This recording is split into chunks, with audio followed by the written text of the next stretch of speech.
What's going on? It is Kyle Henderson of Bama Football on YouTube.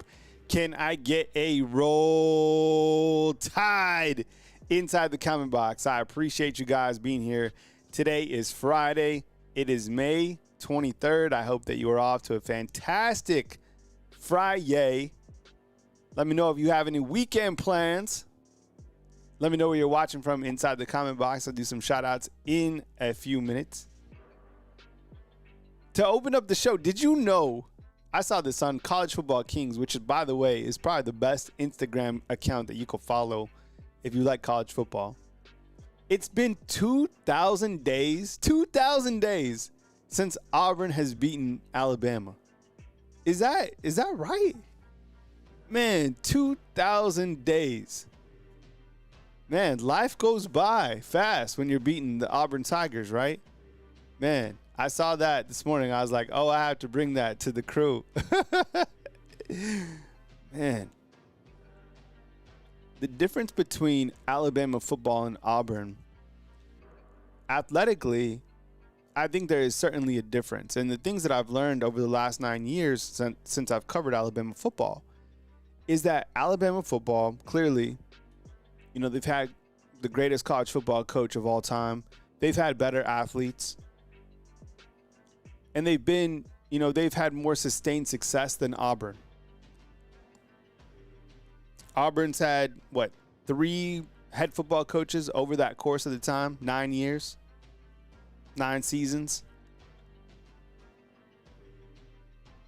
But for whatever reason, the one thing that I've also learned is that it doesn't matter how good Alabama is. It doesn't matter how bad Auburn is. That game down, specifically when it is at Jordan-Hare Stadium, all bets are off. It's a voodoo. It's Coach Saban finally admitted that it's haunted at that place. I don't know why. And their players seem to make their best plays and have the best performance when they play Alabama. It's crazy. Think about Bo Nix as a college football player when he was at Auburn. Against Alabama, he was like the best quarterback ever. Their tight ends are making these ridiculous, it's crazy. But just when the games are over there, when the games are in Tuscaloosa, it seems to go Alabama's way, right? But the games over there, I don't know. And you've known this. You've followed the Crimson Tide, decades. It's just a weird place. But 2,000 days, and then I was like, wow, okay, kind of going back. So we go back, I guess 2,000 days leads us back to November 30th of 2019. That's when Auburn, of course, see what I'm saying? The 2 wins that they have over this period since 2015, this is just a graphic that shows from the present point in time to 2015, the 2 wins that the Auburn Tigers have are at Jordan-Hare Stadium, right? I was at each of those games, by the way. That 2017 season, Alabama was undefeated up to that point in time, and I had never seen Alabama be pushed around. Ironically, that was the same year that Alabama, that loss, knocked them out of the SEC 1 or 2, so they didn't play for the SEC championship game, right? That was back when we had East and West. And they still bypassed and went on to make the playoffs and won the championship, which was crazy. So anyways, 2,000 days since Auburn has beaten Alabama. So if you want to tease your buddy, if you want to send, something silly on a Friday to an Auburn fan, there it is. Think about all the things before I move on, think about all the crazy things that have happened in the world in the last 2,000 days, right? If we're going because now I think there's going to be pre-COVID and post-COVID, right? I mean, since 2009, has the world changed? 2020, the world, it seemed like it started spinning the opposite way. And now the rotation is going opposite. Ever since 2020, now we're rotating the opposite way. But welcome to the show. I appreciate you guys. Let's see who is checked in today on our Friday show. Today, by the way, will be an open raffle. So I just randomly picked. You guys are, if you watched yesterday's show, you're probably included. I just went through the list of who was on yesterday. I put a lot of people in. If you're not in there, don't hold it against my head or my heart. Hold it against my head. I went through it, but we have a big raffle today. So more details to follow. It's just a free raffle. We've had a lot of contributions. A lot of people are really generous on here. So we're going to just do a undefeated raffle today. Let's see who's up in the house today. We got Herman. Good morning, man. Just complete perfect attendance. I love it. Same thing with you, Alyssa. I really appreciate you guys. Chad, what's up, man? Said he's not getting notifications. You got to check on that. Delete the app and re-download the app, I guess.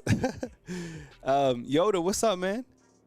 I appreciate you coming in. Yoda says SP rankings won't be the AP rankings, so I don't think it's rat poison if it's more accurate way of ranking, though. It's a system ranking. Yeah, we'll talk about what the SP rankings are and kind of the title of the video. Alabama was ranked number 2 in the latest SP rankings. I went through, did some research, so we'll bring that, to your attention. Jay Boogie, what's up, man? Good to hear from you. I appreciate it. Thank you so much for hitting me up recently inside the comment box, or an email, rather. GLX, what's up, man? Good to see you. Bruce Watson, good morning. Kimberly Harmon coming through with it. I hope you're off to an amazing Friday. Chris in New Jersey, man, what's up? Good to see you. Daniel Adams. Bruce Watson. Anita Waters, what's up? Let's see who else we got checked in. Larry Lord just saying roll tide, roll. Nick Harden, always up in here. Good to see you. Selfie 1825, coming with it. King Riz, man, I see you. Neil is saying just moved from Augusta back to Hunts, Vegas. Man, Huntsville, I'm telling you, that's a good city to be at. Justin DeBoer, man, what's up? Good to see you. Todd straight up says Auburn sucks. I was about to say Austin. I don't know if Austin sucks. I haven't been, out of all the places that I always talk about that I've been, I've never been to Austin. But I heard Austin's an amazing city. Let's see. Rocketown, good morning. L. Davis, what's up, bro? Garrett Clemens, good to see you. Jeff says, Kyle, the rankings mean nothing. It's how you finish. 100%. It's rat poison, right? What's up, Warren Rogers? Bryant Denny Stadium is Auburn's haunted barn. All right. Nicole, what's up? Good to see you. DJ Gray, what's going on, brother? Explore Horizons, good to see you. Austin, stay weird. Miss Careless, what's up? And J Money TV, good morning, man. Coming back from Bama, from Amarillo? No way. That's what's up. Amarillo, Texas, right? Amarillo by morning, up through San Antonio. Everything that I got is just, do you guys know what this country song is? All right, trivia this morning for everybody on Friday. What is the famous steakhouse called in Amarillo? If you know, if you're from that area, don't answer. Let others try to guess. All right, Daniel got Amarillo by morning, the song. What is the famous steakhouse called in Amarillo? And how big is the steak that you have to eat? All right. Okay.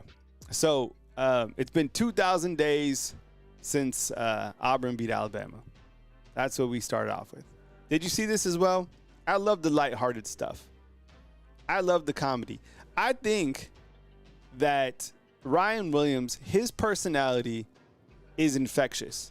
There are people like this in life who live in the moment, who are happy, who are funny, who know how to work when it's time to grind, who know how to just have fun. And that spreads into people. That spreads into the locker room. Yesterday, did you see this? He was working out with Coach Chucky, John Gruden, former NFL coach now linked up with Barstool, who, by the way, looks like he's having the time of his life working with Barstool. All right, so everybody got the Big Texan. Yeah. So the steakhouse in Amarillo is the Big Texan and it's 72 ounces. Congratulations. So Ryan Williams and Isaiah Horton, somehow they were teamed up with John Gruden. They were teaching him TikTok dance. Marcus Cottrell doesn't like John Gruden. I think it's hilarious. And someone inside the comment box on X was like, hey, Coach Gruden, what is it like to be around Ryan Williams? And he was like, man, he is an absolute blast. So, look, you got to be able to have fun in life, number one. You got to be able to be laser focused, right, at a point in time. You have to have standards, and you have to just be who you are. And I think Ryan Williams does a hell of a job doing that. So love to see it. In fact, I don't know if you could see it, but he's wearing one of the, I think Patriot Life got this hat. It's a camo Bama hat. So I think that's what we will be raffling today. John Gruden also has an Alabama hat as well. Interesting. John Gruden, an analyst to Bama? Just kidding. In other news, you have Xavier Crowell, who will be announcing a few days after his official visit to the Crimson Tide. Right now, inside the comment box, let me know, make a prediction, where you think, I mean, we're pretty much a month out. Where do you think that Xavier Crowell ends up? And he is committing on June 26th. Do you think it'll be Georgia, Florida, Auburn, Texas, Alabama, Florida State? Now, he will be visiting Alabama, I believe, on the 22nd, somewhere around there. That'll be his last official visit before he announces. So the Crimson Tide going to have their last opportunity to discuss with him the future of him in a Crimson Tide uniform.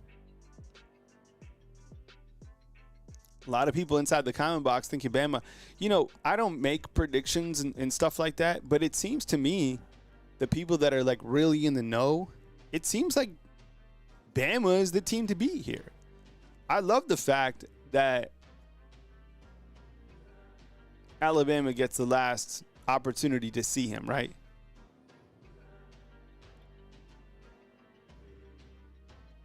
And Chris from New Jersey inside the comment box, he's like, Courtney Morgan, the closer. Enough said. Yeah, that's probably a great point. And I think when you look to Alabama's running back room for next year, two guys are going out for sure. But you need a running back. And I know there's another running back that it will be visiting this summer. I don't know if Alabama takes two running backs in this class.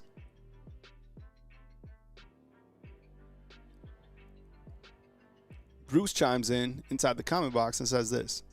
Seen an article yesterday saying Florida State is due for a comeback and Bama is due for a season opener. Yeah, we could dive into that here in a few. I don't know. I mean, sometimes you throw around the term must get type kid.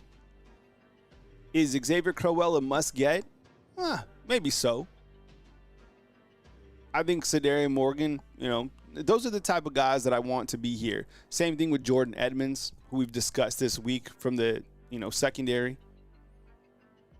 One thing is certainly for sure is that Coach Kalen DeBoer and Courtney Morgan have done a really great job continuing the level and the standard of recruiting here at Alabama.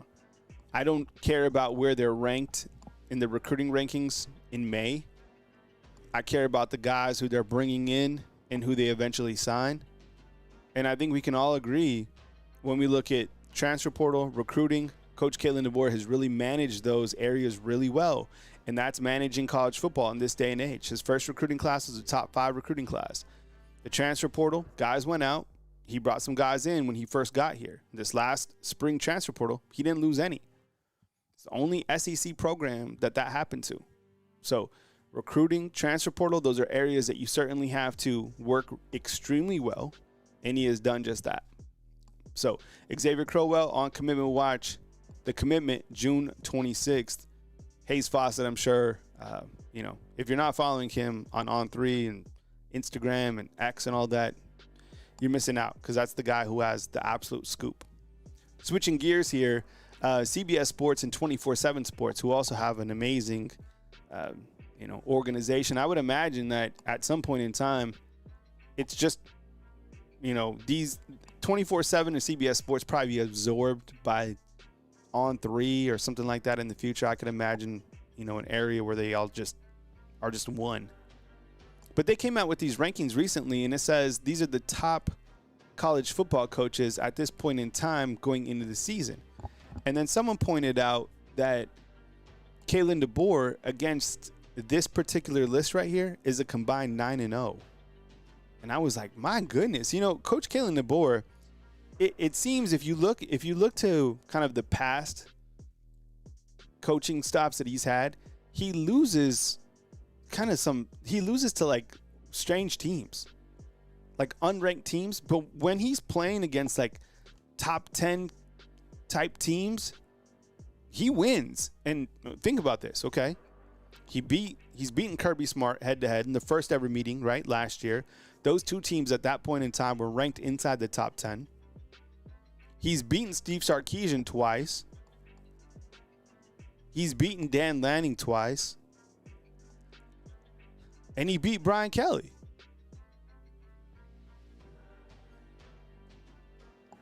I don't know, hard to argue kind of with this list. I know that Patrick Spencer, what's up, Patrick, says, what has Dan Lanning done? I would have Dan Lanning in this list. What has he done? Yeah, you could certainly question that. It seems to me like I would add him to this list, but now that I'm thinking about it, like, what has he done? Other than just having the keys to the absolute Ferrari at Oregon, right?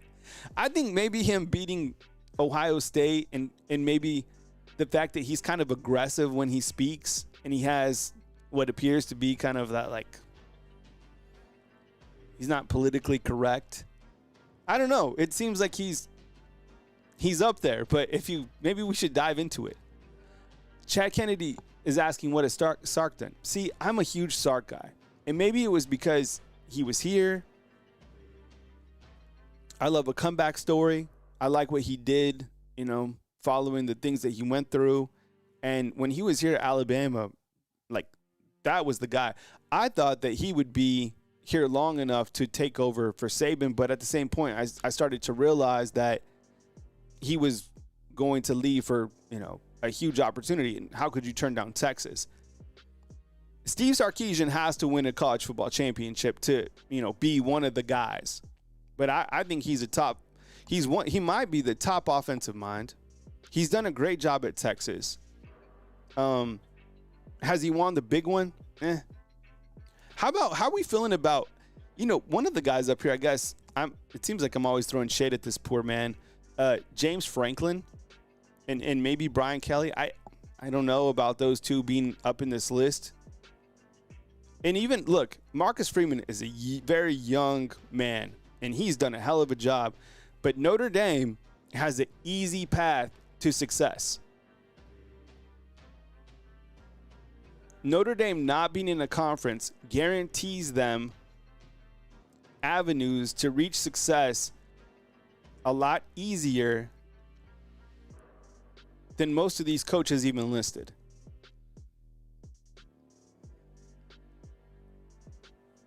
See, and Bruce inside the comment box kind of says something that I'm kind of thinking regarding James Franklin is he doesn't necessarily win big games, right? Although a lot of people feel that Penn State is going to be one of the top teams this year.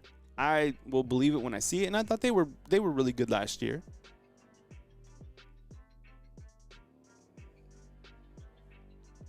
Inside the comment box from LOL says Notre Dame needs to get a job and join a conference. I agree. And you know what? And we're going to talk here in a second about the new college football rules, how they're going to seed the teams 1 through 12. It works out for Notre Dame's benefit once again because they don't play in a conference. Notre Dame almost has a direct shot, a direct pipeline into the college football playoffs.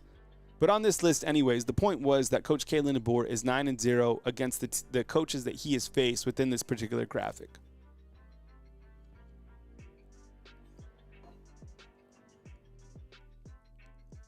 How about this? Did you see this? A new movie is coming out. I think Marlon Humphrey's sister played a role in either directing this or coming up with this. I just saw this yesterday in the evening time. I'll go full screen so you can see a little bit closer.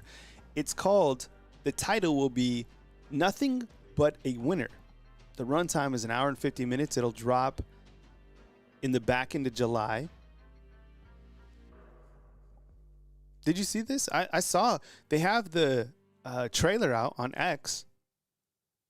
And if you dive into exactly what this movie will be about, it says, Nothing But a Winner chronicles the rise of the greatest college football program in the history of the sport, the University of Alabama Crimson Tide.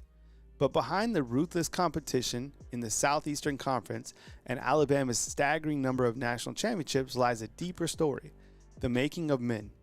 At the heart of Alabama's dynasty are two coaching giants. And then it kind of goes on, and clearly there's discussing, and I'm sure it sounds like the movie is going to highlight, just because you could even see the trailer title or the cover, which I think is good artwork right here, right? Bear Bryant and Coach Saban. Hey, thank you so much for the super chat. Alex1738, man. Says Brian Kelly, actually we should highlight this, it's funny. Brian Kelly hasn't done nothing but cry about everything. Yeah, that's probably true. And he kind of under delivers too, right?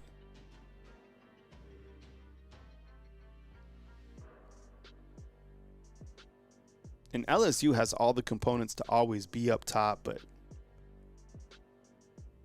but back to Nothing But a Winner. Yeah, I think when you think about college football of the past, you think of Bear Bryant. And one of my ideas here in Tuscaloosa, and I don't think this will happen because now you have, the Saban Science Center being built, and who knows, maybe this will. But I always thought, well, first of all, who has been to the Bear Bryant Museum? Raise your hand inside the comment box. Who has been to the Bear Bryant Museum in Tuscaloosa?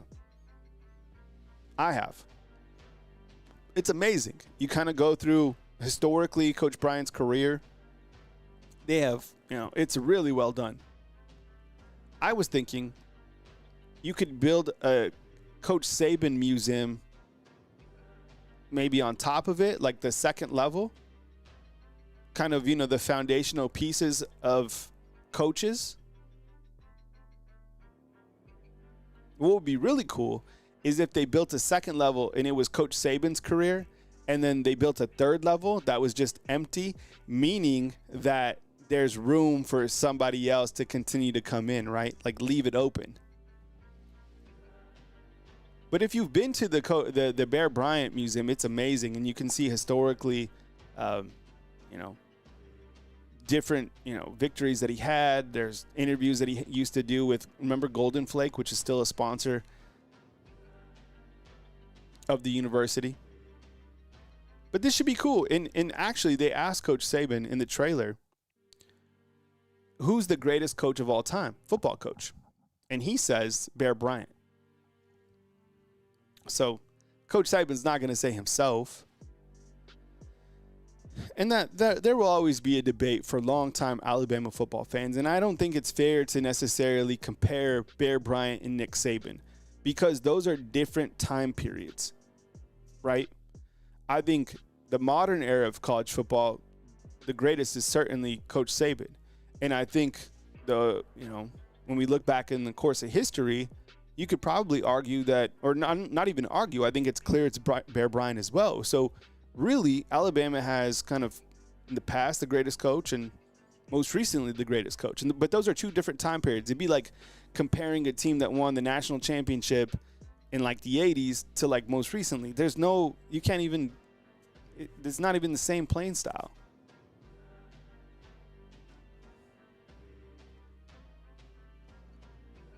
And they still have Golden Flake, by the way. Like, that didn't go away. Patriot Life says inside the comment box, he still has a Golden Flake potato chip tin. Yeah, and when you look up, when you're in this museum, everything is sponsored by Golden Flake. So they like literally have bags of chips around Coach Bryant.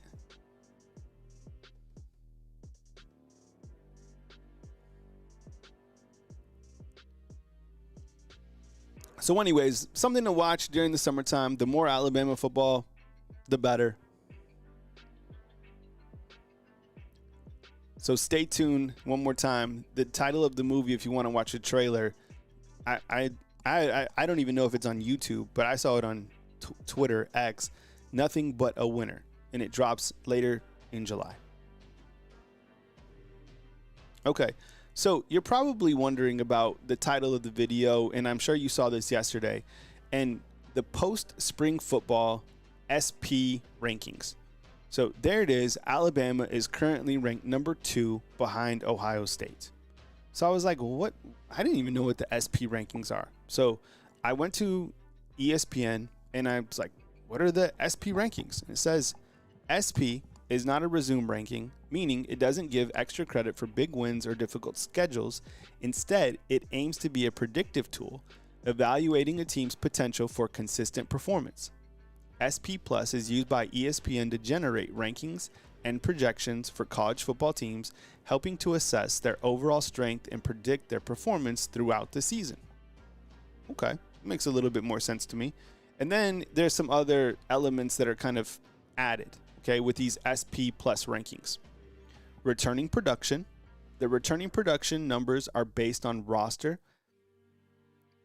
that have been updated as humanly as possible, right, to account for transfers and attrition. Like it. Recent recruiting. This piece informs us of the caliber of a team's potential replacements. Add or new stars in the lineup. It determines by the past years of recruiting rankings in diminishing order. Recent history. Using a sliver of information from the past, previous seasons, or so gives us a good overall measure of the health of the program. So now that we have that information, here's what the SP Plus rankings spit out as of yesterday. And this was kind of on the front page of all news sites. So it has Ohio State. I don't really know I guess we could dive into like what some of these other numbers mean. I still don't really know. Some of them, I would imagine like maybe this is offensive production, defense, something with the defense, maybe the points that they allowed over a certain point of time. ST out, maybe does that stand for maybe it's the strength? So some of these elements I don't know. All I know is, and this is a strength of schedule on the back end. Alabama has the 11th going into the season. But I think Jarvis is right inside the comment box. And the more that we get closer to the season, and look, this is an Alabama football show.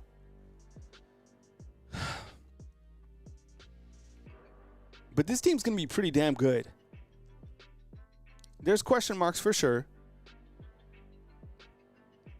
Ebony, what's up? Good to see you. Good morning to you. Thank you very much for joining us. But they're going to be really good.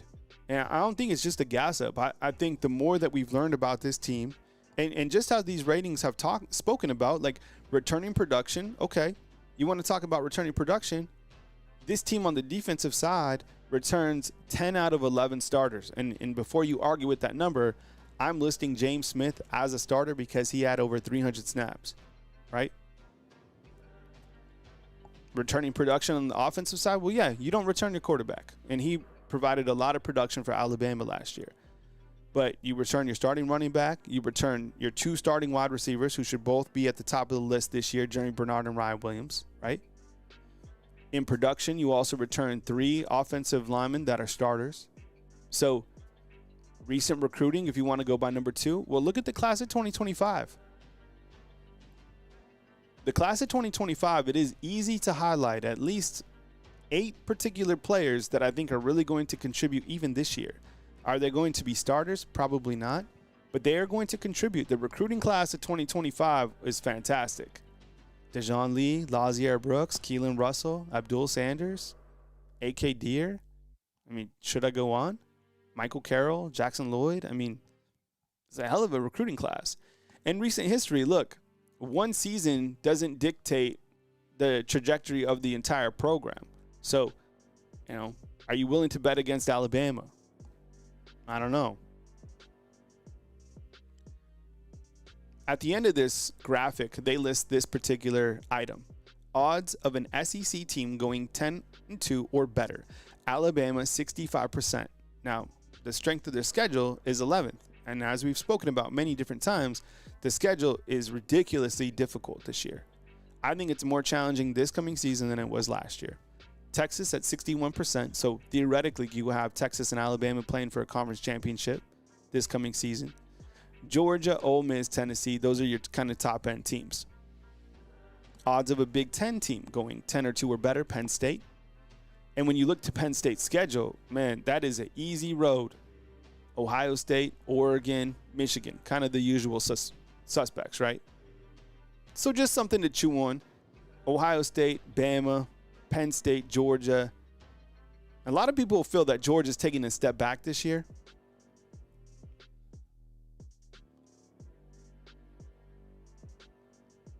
It kind of feels that way, but I don't know. I mean, Kirby's had them there, for years. So I'm not necessarily thinking that Georgia takes a step back until I necessarily see it. I do think that their quarterback, he seems average. That's being honest. That's not being, Alabama versus Georgia. That's just, he looks average to me. Patriot Life in with the super chat. Hope everyone having a great weekend.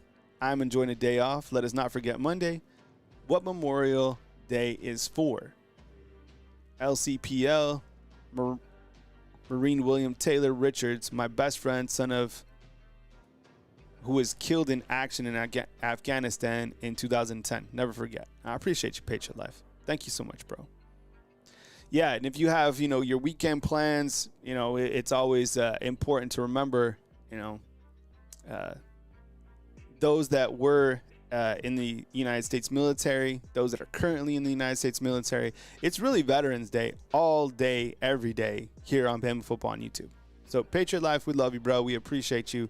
Thank you so much for supporting us. And if you have weekend plans going into Memorial Day, I hope that you have an amazing time with your friends, your family.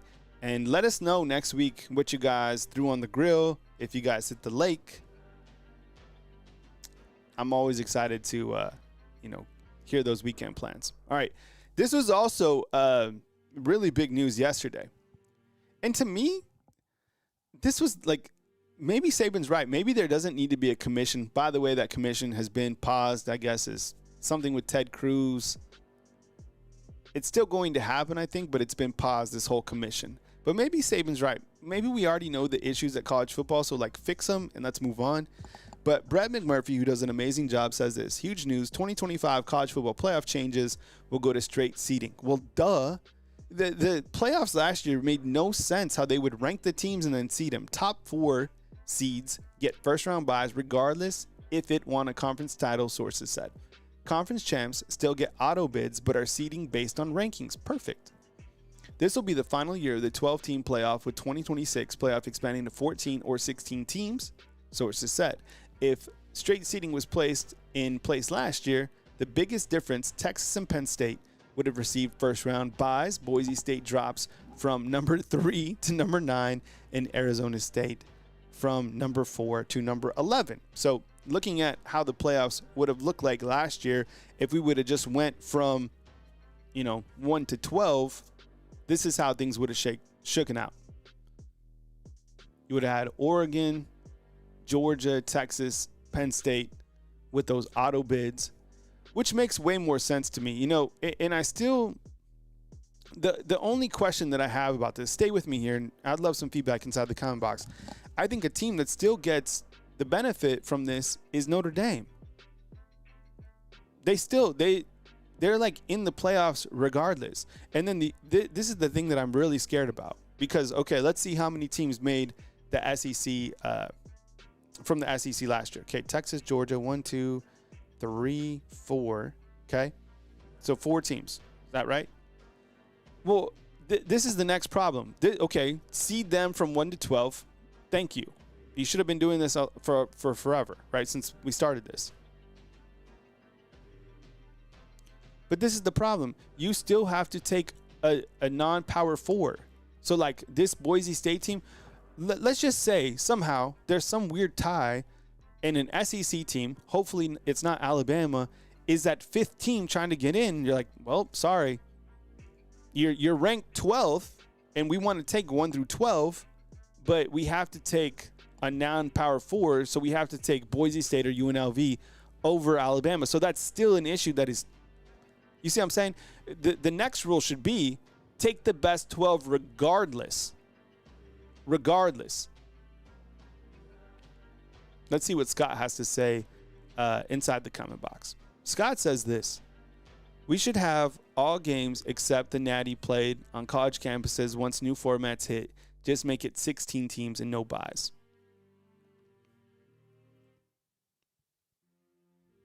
Kimberly says, hope Alabama makes the playoffs this season. And Daniel says, Notre Dame should have to join a conference. They get special treatment for no reason. They're geniuses at avoiding a difficult schedule.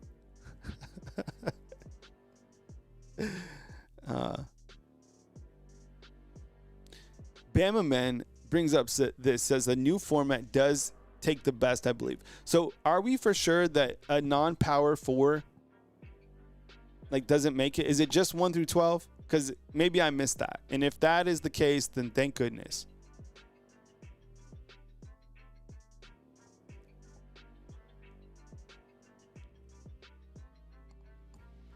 Just rank the teams and put them in. Like I've been saying this week, just ask Grok. Just ask ChatGPT. Based off all the information, you could put it all inside the computer, all the wins, the losses, home, away, all the players. Put it in, spit it out. We're back to the BCS. This time the BCS has us playing 12 games. Here we go.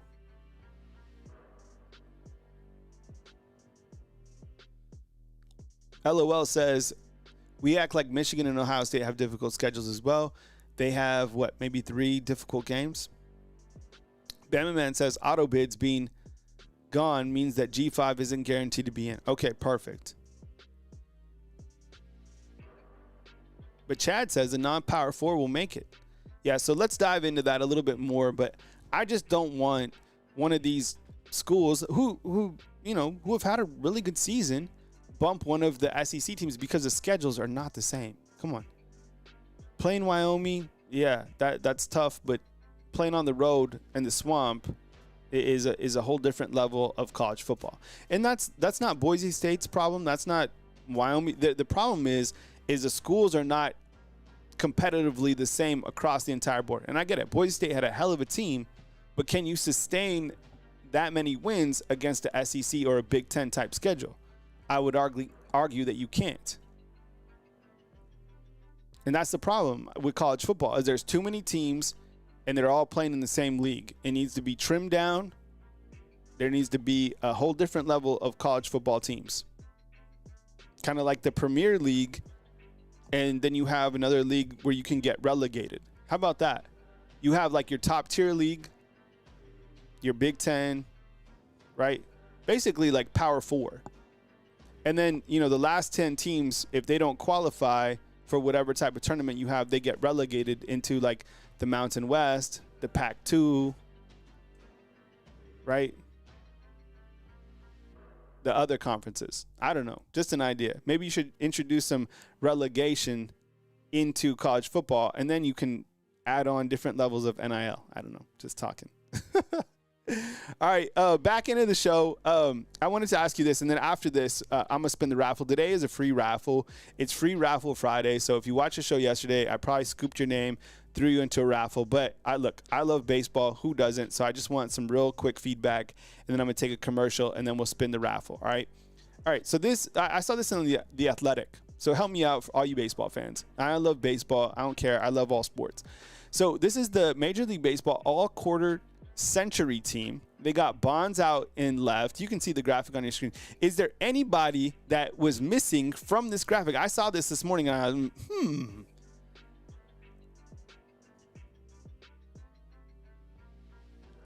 Take a look at it real quick. Answer me inside the comment box. I'm going to get the raffle up on the other side of the screen. And then we'll do a raffle. Man, I really like some of these camo hats. And you know what? I was a huge Barry Bonds fan. Barry Bonds was like, I think we'll do this hat today. I'm feeling hatty.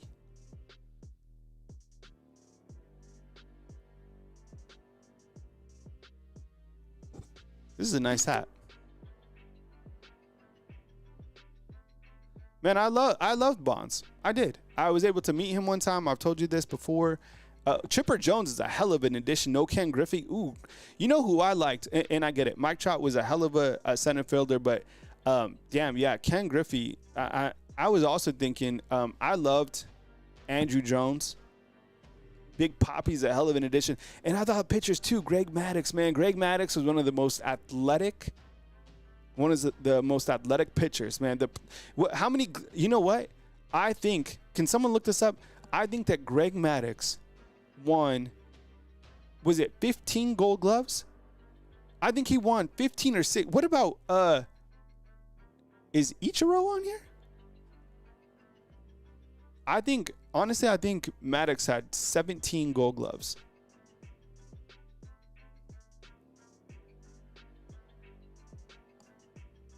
All right. Be right back. We'll spin the raffle here in just a second. Don't go anywhere. Be right back on Bama Football on YouTube. Yeah, no Randy Johnson. What?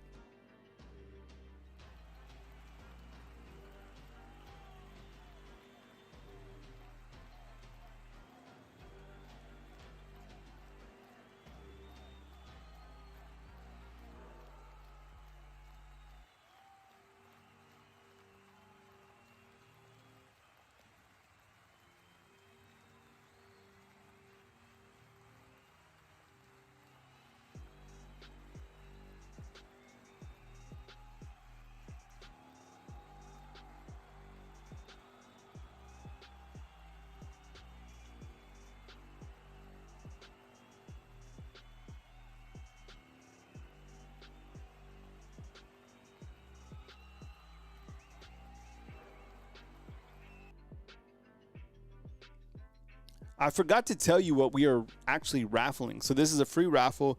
You don't need to jump in. If you watched yesterday's show, I probably scooped your name and put you guys in. If I left you out of the raffle, hold it against my head, not against my heart.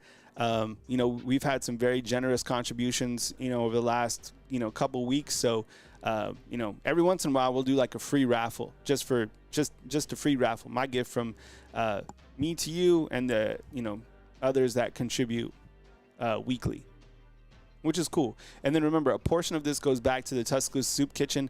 I'm going to go over there later in the day to make another drop. So I'll keep you posted on that. So I appreciate you guys jumping in the raffle and supporting Bama Football on YouTube. So let me go behind the scenes one more time and I'll come back and we'll spin the raffle. I had to get this on the screen. That's why I took a small break. I'll be right back. 2 seconds.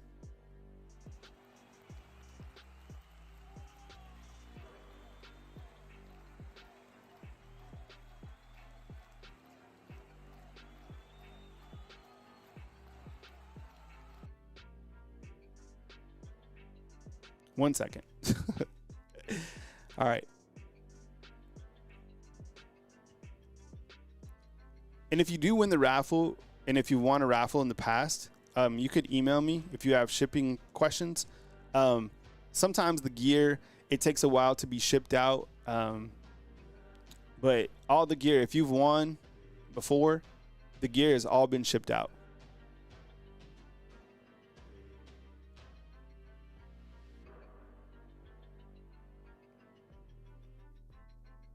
All right, so you guys ready? Spin this on Friday.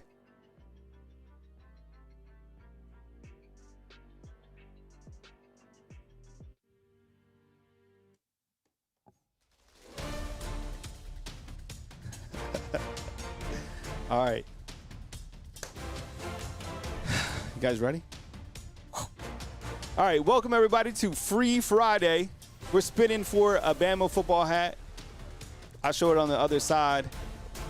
This is a Free Friday pinwheel right here on Bama Football on YouTube. Remember, when you join the raffles, a portion of it goes back to Bama The Bama Soup Kitchen. The Tuscaloosa Soup Kitchen. I appreciate you guys being here and always rocking with me every single day right here on Bama Football on YouTube. Thank you so much. Live every single day, Monday through Friday at 10 a.m. Central Time or as news happens. With that said, let's spin it.